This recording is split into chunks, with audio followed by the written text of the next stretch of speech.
Barattoonni riimediyaalii baga gammaddanii qabxiin keessan haala armaan gadiitiin uffamee jira. Kunis baay'ee kan nama gammachiisuu fi barattoota baay'ee kan dabarsedha.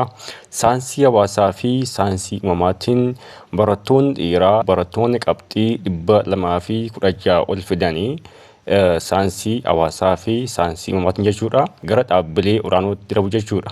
Akkasumallee barattoonni shamarranii saayinsii hawaasaa fi saayinsii uumamaatiin barattoonni qabxii 204 fidan gara dhaabbilee olaanootti akka darban beeksiseera jechuudha.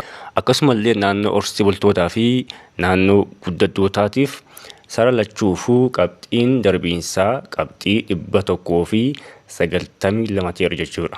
Akkasumallee barattoota qaama miidhamtootaa dhaga'uu hin dandeenyeef qabxiin darbiinsaa qabxii 192 ta'eera jechuudha. Akkasumallee barattoota qaama miidhamtoota arguu hin dandeenye qaama lachuufuu qabxiin darbiinsaa qabxii 160 ta'ee jira jechuudha. Akkuma armaan olitti argitanii sooshaal saayinsii fi naachuraal saayinsii qabxiin darbiinsaa walqixxee akka ta'e asirraa arguu jechuudha. Kanaanis barattoonni baay'een akka darbitan abdiin qaba.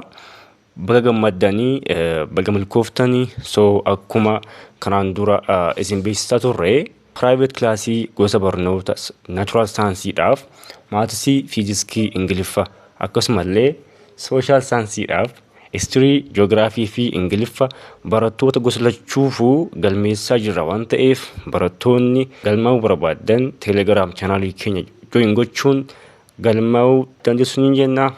Baga milkooftanii baga gammaddanii irra deebinee baga milkooftanii jenna. Horaa bulaa.